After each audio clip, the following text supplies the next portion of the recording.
Brent Venables is in town. He's been introduced and he is off and running as Oklahoma's new head coach. Welcome into Sooners Live. We come your way each and every Wednesday at 11:30 a.m. Central Time with Jason Ray from Last Word on College Football, the guy that makes it all happen. Jason, how you doing today?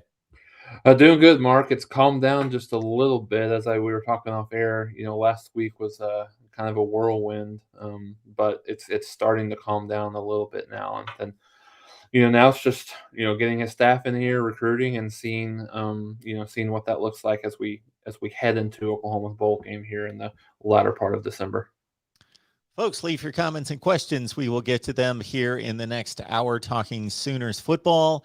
And check out some of our recent live streams because even though we come your way each and every Wednesday, Jason has been great about accommodating all this news. So we've jumped on here several times in addition to our regularly scheduled time to deliver our analysis on the breaking news, which has been coming fast and furious. In regards to Brent Venables' introductory news conference, was there anything that stood out to you about what he had to say and what his goals and approach is going to be?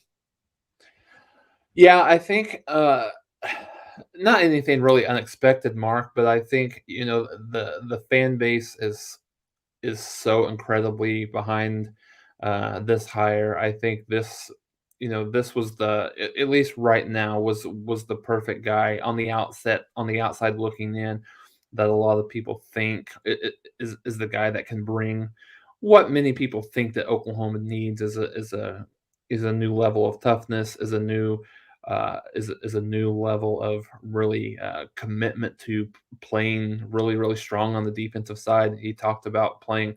What they're going to do is be a team that works extremely hard and plays. He plays really in your face, suffocating defense was the words that he used. So I think you're going to see that toughness come to this Oklahoma football team. Obviously it takes a little bit to get whoever comes in, whether it's an individual coach or a head coach or an assistant or a positional coach. It takes a bit to get their culture defined.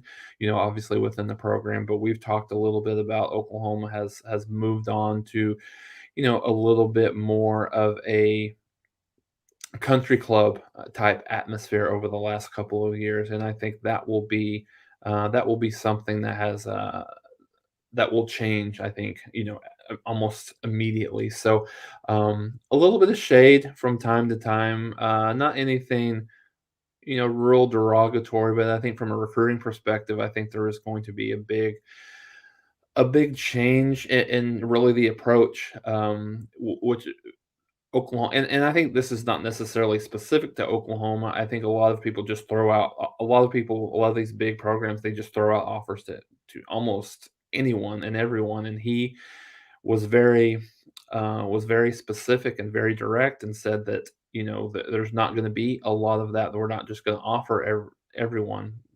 We want people that to come to Oklahoma that actually want to be here, and talked about the Oklahoma brand and the Oklahoma name should continue to mean something to these recruits. And so yeah, I expect that to be a little bit different. He even talked about going to these not he even made the comment about Oklahoma. We're not going to pull up in these recruiting camps in a Rolls Royce and throw our OU logo. Everyone talking about Oklahoma shouldn't, as a program, shouldn't take a back seat to anyone, and should have that brand should be recognizable throughout the country, and which it is. I mean, obviously we know that Oklahoma is among that 10 to 12 or however many you want to go through from a blue blood perspective. So yeah, I think that is something you're going to see a little bit more of, and then accompanied with who Oklahoma has hired from a strength and conditioning coach perspective. I think that will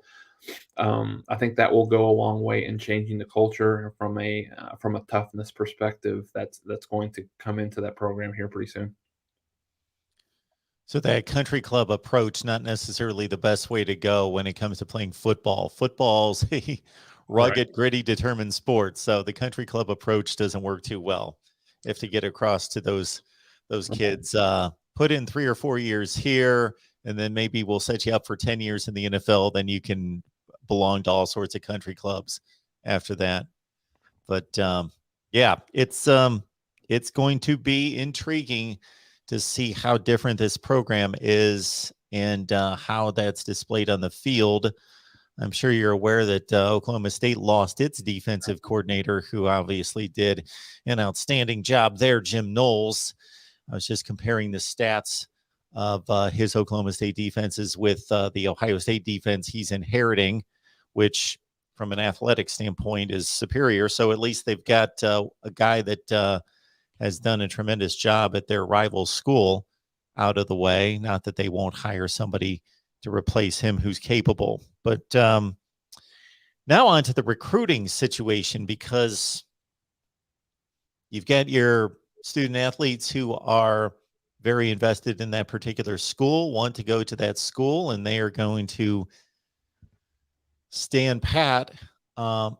It seems as though that is less of a qualifying factor than it used to be. I just get the feeling, I've got nothing to back this up statistically, but in years gone by, there was more allegiance to school, area of the country, state than there is now, where, and it's not a criticism, it's just a change where there's such a relationship build up, because you got to compare the way recruiting is approached today versus 20 years ago. 20 years ago, there were phone calls, there were some emails, and that was pretty much it. Now it's during the time that they're allotted, an everyday contact, or on a regular basis, I should say, through social media. And the relationships become much, much more established for those last couple of years in high school. Therefore, I think it makes sense and is reasonable to understand that most athletes, or many of them, will then gravitate to whomever they've built that allegiance to and that relationship with, and they're going to jump ship. And that's what we're experiencing now. But that's not all negative. Of course, I think most people think about everyone that's going to be lost and not necessarily what could possibly be gained.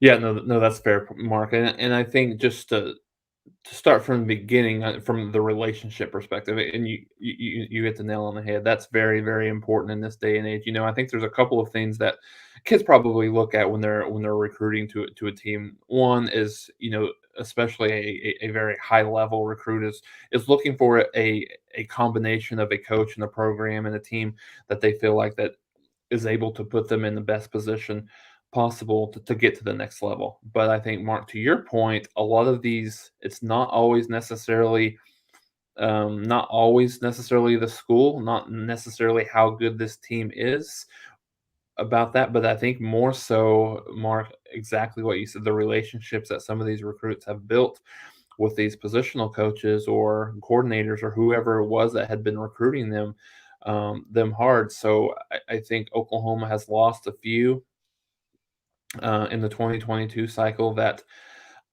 is just honestly just a casualty, unfortunately, of the changes that are going on.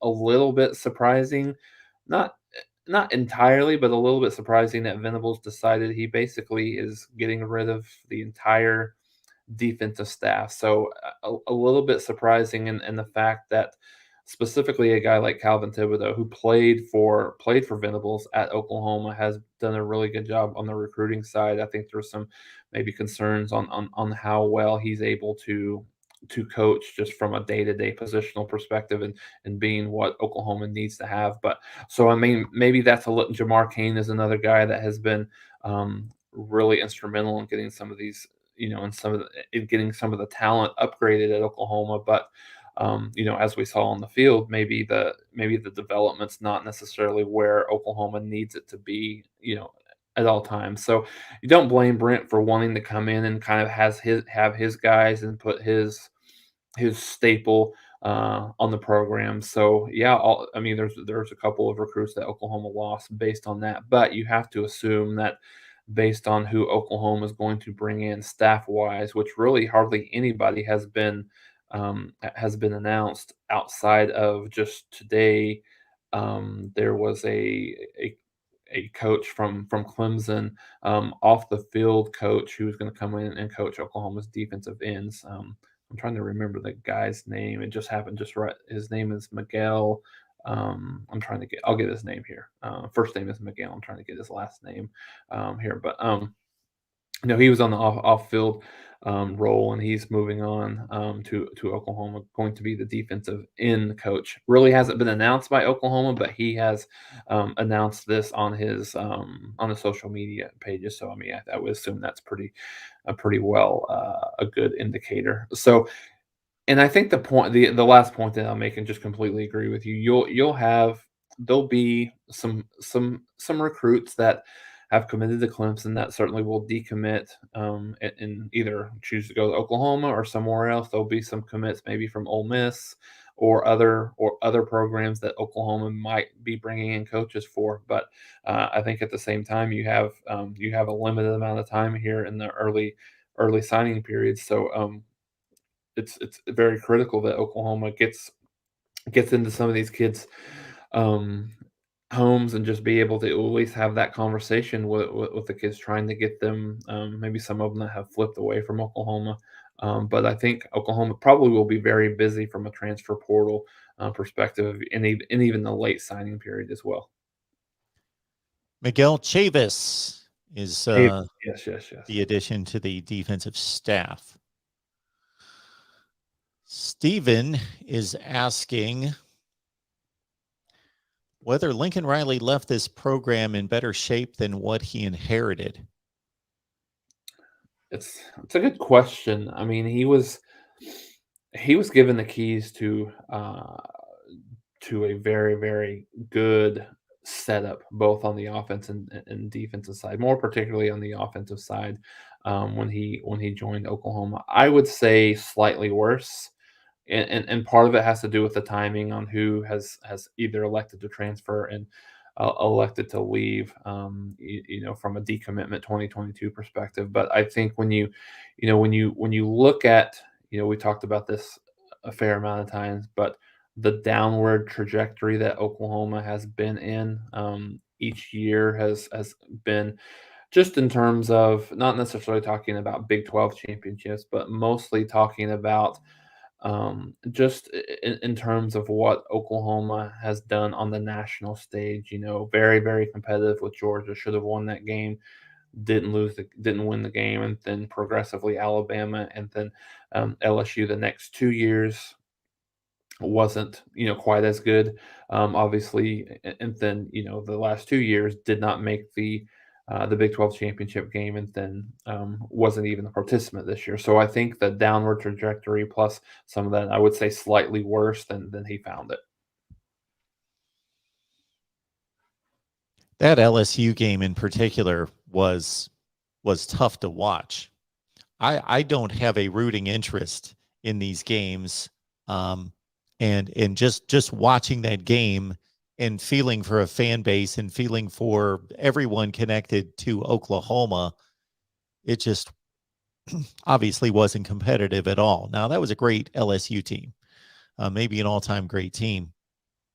And, they had that game gone maybe closer to what the Clemson game was that LSU performed the next week in the national championship game, in which, if you look at the final score, it looks like LSU blew out Clemson as well. They beat them 42-25, but it was a 28-25 game with 10 minutes left in the game. It was a really good game, and then LSU just put on the gas and pulled away.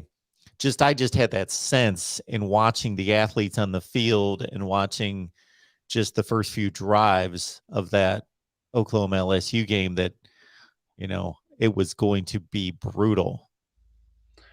Yeah, it was. And I think, Mark, ushering Oklahoma into the SEC, whether it's, whenever it is next year, the year after, I think one of the things that seems to be very consistent across the board is really the level of athlete that that Oklahoma has out there across the board. It's not I think mostly on the defensive side of the ball, maybe even more so on the back end on the defensive side of the ball. So I think that's going to be interesting, and I think you're going to see, which Jerry Schmidt.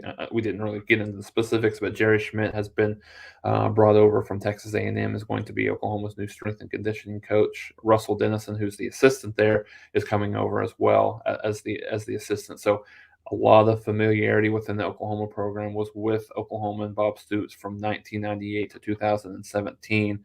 Left to be left to go to Texas A&M. I think more reason is because Riley didn't really love his style the way he was. He's very much a no nonsense, extremely tough. Kind of an old school type of coach from a strength and conditioning perspective. So I think that's going to be invaluable for Oklahoma, just with him coming back. So transforming these kids' bodies into the way that Oklahoma needs to be competitive in this going to the SEC is going to be as critical as anything else, with from a coaching perspective as well. Talking Oklahoma football with all of you each and every Wednesday, 11:30 a.m. Central Time. Please leave your comments, your questions there in the live chat. You can contribute there in the super chat as well, or hit me up on Venmo, PayPal, and Cash App, MarkRogersTV, to contribute to the channel. And something I need to incorporate into all of this is to run through the questions and the comments that are left throughout the week after the show is posted, because we get certainly many of those and I don't have the time to run through those. So I will give those a look as well. So we are a week from National Signing Day. And as you mentioned to me before we started to record, a class that was roughly in the top 5 in the country is sitting at 22 now in the 247 Sports rankings, number 2 in the Big 12, with 12 hard commits. And I got to think that this class is eventually going to be in the 20 or 22 range. You would think so. I think Oklahoma really, with all of the kids that have actually elected to hit the transfer portal. I mean, from what I've kind of heard, Oklahoma can really even take as many as 30 or 32 kids. So I think the strategy here is going to be very intriguing. I think for Oklahoma fans to watch here, not only over the next week, but over over the second signing period, and then obviously leading up into the spring, to what Oklahoma's strategy is, from a week's perspective, to be able to get some of these kids in, get them offers, and get them comfortable with with going to Oklahoma. Obviously, we're going to see some kids, probably like I mentioned earlier. You'll see some flips from Clemson. You may see some flips from Ole Miss that we're really considering, that with Jeff Levy coming over to Oklahoma. So I think, but I would anticipate, based on the timing of this, that Oklahoma dips heavily into the transfer portal. I mean, just from that perspective, they've got a couple of receivers. Austin Stogner's hit the transfer portal. Jaden Hazelwood has hit the transfer portal. He's already committed to Arkansas. So, I mean, some of those kids have hit the portal, but it's really kind of just one of those things that they're just kind of a waiting to see situation, because obviously they certainly could come back. But I think it's going to be interesting to see what this strategy looks like for the staff and this team, to how they're going to approach their first season in Oklahoma in 22. Jason, many people liken this transfer portal to NFL free agency, and I've done the same thing. Yep. But it's probably crazier. First of all, we've got 130 teams, not 32. And we also have a situation where it's running all the time. Now, there is a certain deadline each summer in which you are no longer qualified or eligible to switch and play for that next team, that next school, once you transfer. But other than that, NFL free agencies, what, like a 3-week or month-long situation. This is Right. going on every day of the year. Oh, absolutely, and I think to your point, if that's the same, if it's the same time frame, I believe it was July 1st last year, Yeah.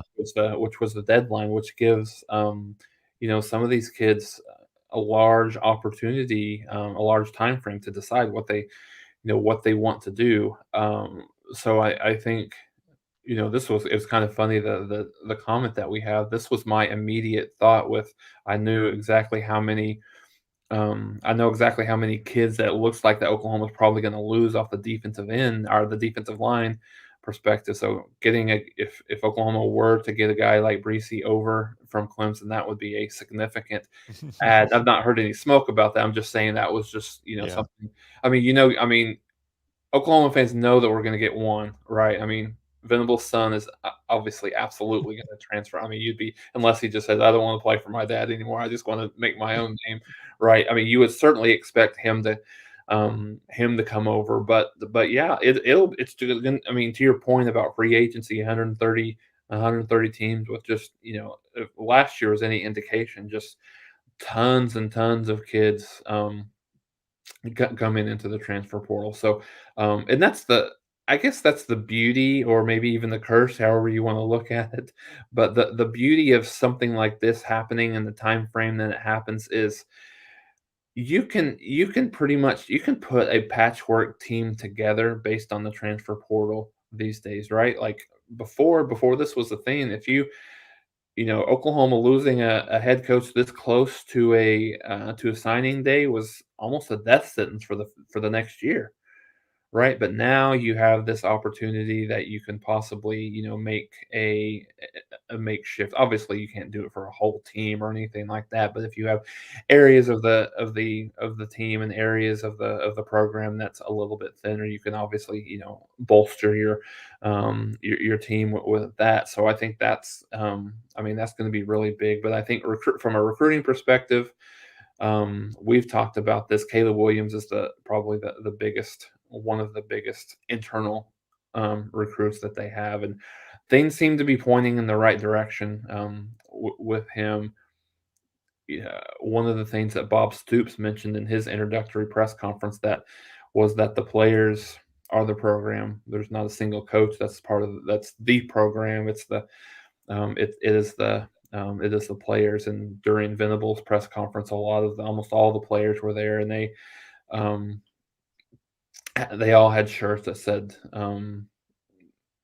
the players are the program. And he was one of them. And so he's had conversations with Bob Stoops. He's already had a conversation with Venables. So it looks to be in a positive direction. I would say, I mean, based on who Oklahoma has brought in from an offensive coordinator perspective, I mean, it's about as good as you could hope for, about as good as you can get. One of the brightest names brightest minds, I should say, in college football right now from an offensive coordinator perspective. So I think that will be huge in not only being able to solidify his commitment to this Oklahoma team, but any other guys that may be on the Ole Miss staff, or not staff, but any Ole Miss players that might be interested in following him, or even some recruits that we talked about. Do you personally have a wish list, or have you seen, based on all your various resources, pull together some sort of a list of candidates that seem to be the hot list? So from a defensive staff perspective, the things that I've been hearing is that Venables came into this with a very specific plan. Like he had a good idea of who he wanted to target and who he wanted to possibly have join him from Clemson. So what I'm hearing kind of behind the scenes is he has his staff fairly well organized. It's just a matter of making the announcements. So I think there's a lot of and these would be just two outstanding hires. Todd Bates and Mike Reid from the Clemson staff. Todd Bates is the defensive line coach. Mike Reid is the cornerbacks coach. I've heard that it's not a done deal, but I've heard some things that it looks very solid towards them being able to join the Oklahoma staff. Both of those guys are dynamic recruiters, dynamic coaches. Todd Bates was one of the best recruiters in the country. Top 10 overall, was the recruiter of the year, which is kind of a weird thing in itself to hear. But the recruiter to 2019.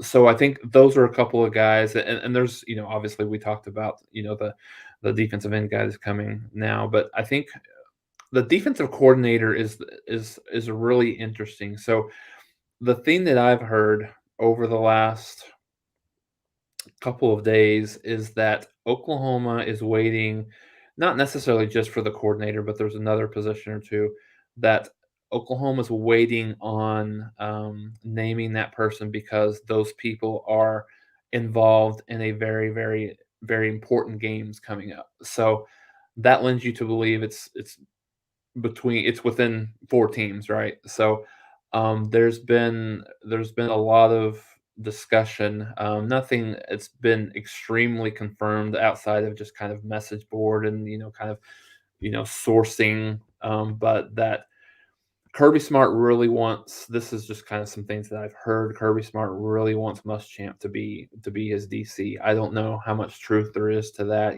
They're very close. And not that Lanning has done a bad job by any stretch of the imagination, but I think um, from what I've heard internally, he has a desire for Muschamp to either be part of the staff or even be a DC. Some of the things I've heard is he's not. Muschamp is out on the recruiting trail, and Lanning is not. So a lot of people are taking that as, oh, maybe Lanning would be interested.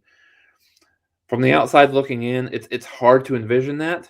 I think from my perspective, just thinking, what's the value of going from Georgia to Oklahoma, unless he feels like he's kind of being pushed out situation. So, I mean, obviously, I think Oklahoma, he's being paid around 1.7, 1.8 million right now. I think there's some thoughts that Oklahoma might be able to go a little bit higher if that's what's happening. I mean, if Oklahoma was able to secure those three guys, I mean, that would be excellent from a defensive side. And so looking at the staff, Mark, it's very interesting. It looks like Oklahoma is, besides the offensive coordinator hire, it looks like that Oklahoma is by and large keeping a lot of the existing coaches on staff. DeMarco Murray, Joe John Finley, and Bill Bedenbaugh all have been out recruiting with Venables. So obviously, you would assume that those three guys are going to remain.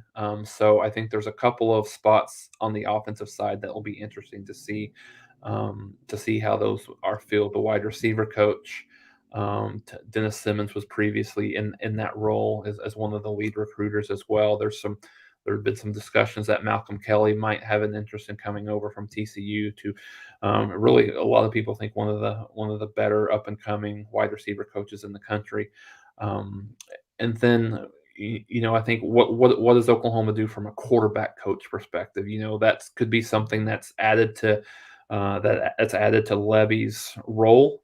Certainly that was part of Riley's job, as he was, obviously the head coach, offensive coordinator, and quarterbacks coach. So it will be interesting to see if Oklahoma would be interested in bringing in a quarterback coach, or if they would potentially just add Levy's roles and responsibilities. So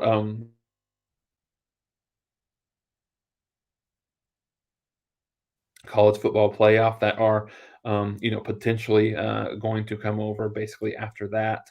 Um, so we'll see how that transpires. I think if you don't hear my idea here, Mark, is if you don't hear anything on in any news on the defensive coordinator hire within the next, I don't know, I would say probably 3 to 4 days, maybe even sooner than that, then um, then maybe there's some legs to this either Lanning rumor or someone else that's coaching on between either Alabama, Georgia, Michigan, or Cincinnati. Not sure who else it would be. If I'm being honest, just kind of looking at who's there and who has some sort of a link to the Oklahoma program right now. So it looks like Riley lost out on his bid to bring Beatonbaugh to USC. I got to think that that was a priority for him. He's one of the best. It definitely was. I think obviously when Riley left, he all of these guys that he had on his staff were invited to come over. Some obviously went over immediately. Some just kind of waited it out. And then, so I think the thing with Jamar Cain was, he didn't feel like he was in position where he could, um, where he could wait any longer. And it's such a tough position for these assistants to be in. They don't have a job. They're being offered a job. Maybe some of them want to be here. I think Kane was one of those guys that kind of wanted to be here, but at the same time, he knew he had a job um, at USC, so I think he kind of had to take it. So I think that's going to be something that's very interesting, and it's a very interesting dynamic to understand how that will kind of manifest itself over these first couple of years, especially as Oklahoma gets their staff in here early on. And so it's something to keep an eye on, kind of keeping one eye on the recruiting trail and then another eye on the coaching hires and what's announced, and what maybe is happening behind the scenes, but that's not prevalent right now. But I think a lot of the going back to some of the Clemson folks, specifically Todd Bates and Mike Reid, I think there's some thoughts that I'd heard through a source of mine that had said that neither one of them are part of the co-defensive coordinator group for the bowl game that Dabo has pegged. So the thought is if neither one of those are co-defensive coordinators for this for their bowl game, does that lend itself to saying that both of those individuals are headed towards Oklahoma? It is a difficult situation for these assistant coaches because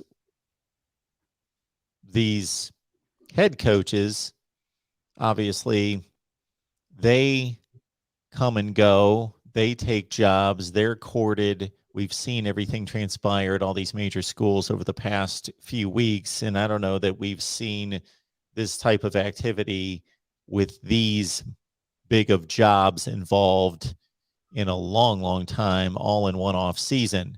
But then comes with that, to your point, is let's say you're an assistant coach at Oklahoma and you enjoy the school, the players, your family's entrenched, they're in the community. You enjoy everything about the experience at Oklahoma.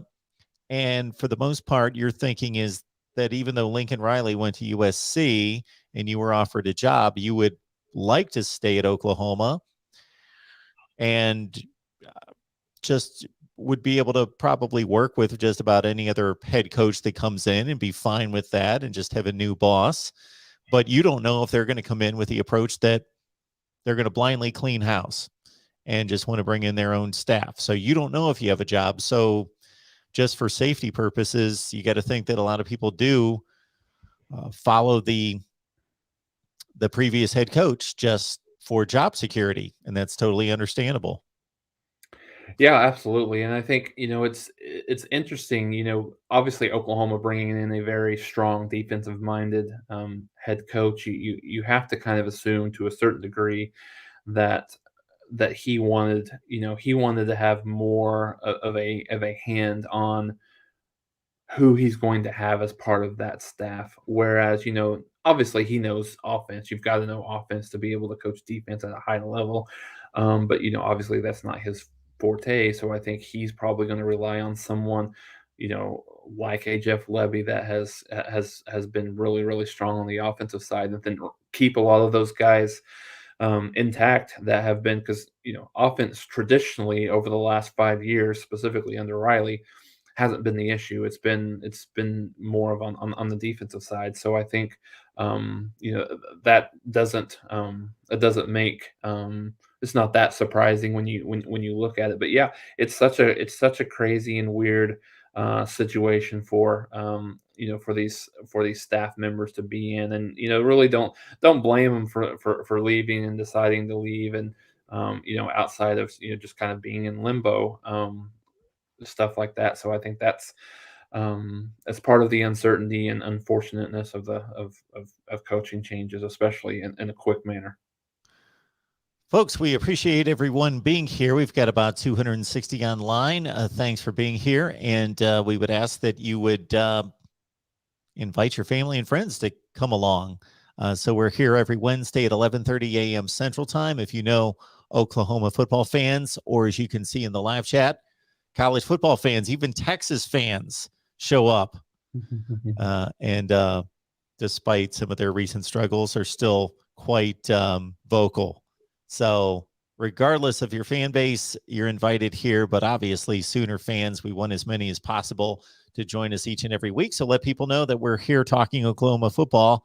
Best discussion, debate, and analysis. That's our aim. That's our goal. That's our mission here at the Voice of College Football. So 11:30 a.m. Central every Wednesday. And as you can see on the screen, we would love to have a sponsor as well. So if you have any great ideas or connections to sponsors or own a business yourself, I would certainly get you information on what we would provide here for you. So get in contact with me at MarkRogersTV at Gmail, MarkRogersTV at Gmail. So can you imagine, Jason? I know that I took, it's funny, and this is what reminded me was I was going through the comments to the previous videos, and somebody apologized for jumping on me a few months ago when I didn't rank Oklahoma that high. They said you were right, and it wasn't about me being right or anything. I was just ranking them where I thought it was appropriate based on their performance. And now with this team playing in the Alamo Bowl, can you imagine if we would have predicted Oklahoma to play in the Alamo Bowl Oh my during the gosh. offseason? Yeah, no, I mean, People. we would have been, both of us would have been hated, and we would have been just kind of laughed off of here, I'm sure. But So well, yes, this was not anticipated. no, Alamo Bowl. no, definitely. I mean, for either side, right? I mean, even before these last few games, Oklahoma was right there, and so was Oregon. Oregon were they high as number 2 at one point, at least number Yeah, 3. late in the process. Yeah. So yeah, I think it's interesting, and this matchup is so we talked about this off air. I don't know how much either school really cares that too much about this game. I mean, especially based on what's going on with both sides coaching wise, with especially Oregon still in limbo um, right now, which is just one of the I don't know. I mean, I feel for Oregon fans and their kids, and it seems like that was just. I mean, Miami handled it really, really bad, but I don't know that Cristobal handled it much better individually himself.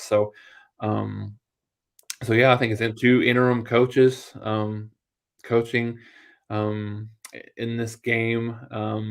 Oklahoma, it's going to be interesting to see who even calls plays on the defensive side of the ball for Oklahoma, with them, completely. I'd heard that some of the defensive staff is will potentially coach Oklahoma, at least a couple of them in the bowl game. So I think that helps from a kind of a continuity perspective. Wouldn't be surprised if Calvin Thibodeau and Jamar Cain and maybe even Brian Odom are there coaching for the bowl game at least. So I think that'll be good. So I think Oklahoma, luckily, I think they came into a situation that's kind of maybe even more crazy than what they're going through. So and of course, you never know. With Oklahoma's already had two. Nick Benito and Perrion Winfrey have opted out of the bowl game and have decided to go to the to put their name in the NFL, which was expected on both sides on both of those kids. So it'll be very interesting to watch this game with that. And Oklahoma has a few kids that I'd mentioned on the offensive side of the ball that have already hit the transfer portal. So it'll be a very entertaining game, I think, for sure. Yeah, the Alamo Bowl has been a first class bowl game for quite some time. And when I say first class, that doesn't mean it's a first tier bowl game. It's typically in that 3 to 4 seed in each conference, so the Pac 12 and the Big 12. And it's been a Big 12 Pac 12 matchup for quite a long time. The Big 10 used to be involved, but it's been Pac 12 and Big 12 for, I'd have to run through my Rolodex memory, but somewhere in the range of a decade. And there have been some really good bowl um, games in this series of the Alamo Bowl. And I'm sure that the Alamo Bowl people themselves, the officials, are pretty happy with the matchup from a name brand standpoint. They don't typically get this type of matchup from a name standpoint on both sides. You had Texas, Colorado last year. That wasn't much of a game.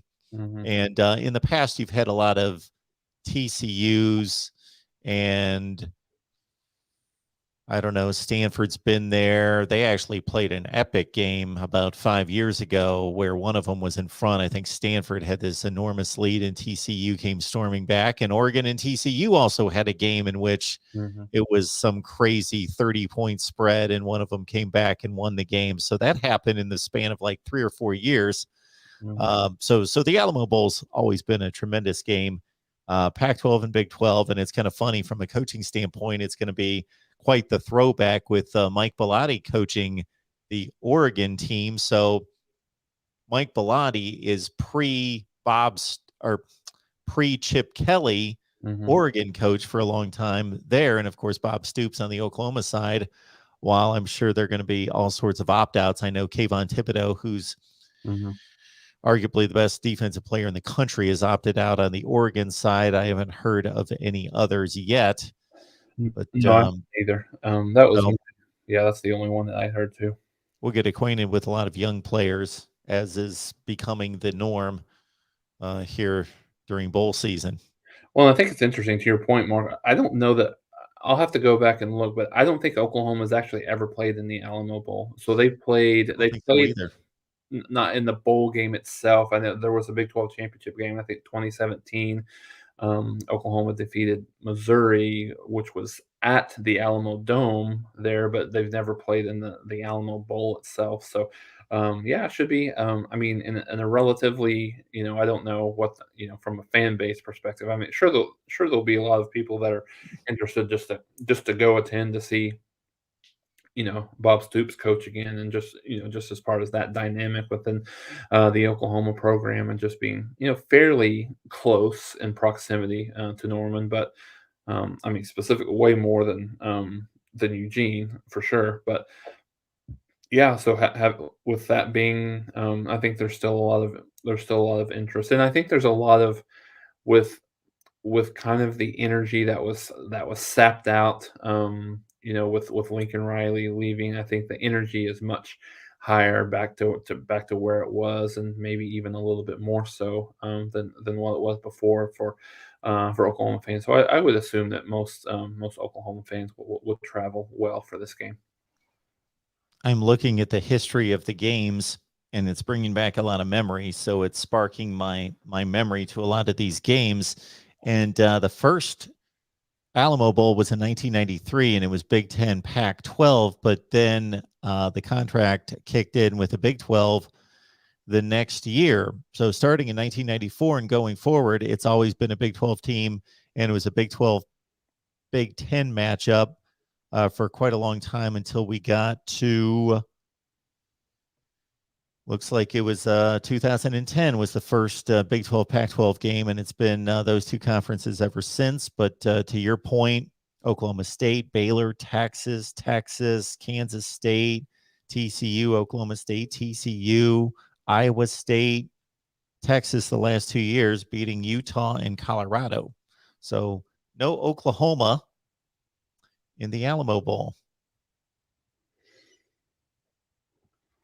Yeah, it's a different age, a different situation. And I mean, obviously disappointing just in terms of what initially based on what the expectations were for this team. But given given everything, that's happened, here over the last couple of weeks. I think it'll be a breath of fresh air. And just one additional thing that I wanted to point out here that I've kind of saw in terms of the details with Jeff Levy that just wanted to point out is, I think there's been some thoughts in the past that Oklahoma, just as a program, has not necessarily always been willing to pay the amount of money that they need to get the best staff members. I think that's been it's been proven out from time to time, but I just saw the details on the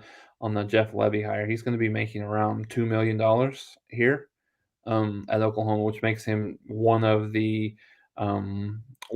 if not the highest paid offensive coordinator in the country. So I think for Oklahoma fans that have a little bit of misgivings, really understand, okay, you know, Oklahoma's not necessarily willing to do what they need to do to, to be a top program from that perspective. And then, I mean, we all know the insane amount of money that these SEC teams are paying coordinators and position coaches, and Oklahoma's got to be in a position. Obviously, they don't have access to that SEC money as of yet, but it looks like they're willing to do what they need to do to be competitive and and get the guys that they need to have on this staff. So I think that's probably a breath of fresh air for most people, for most fans, just kind of thinking about that.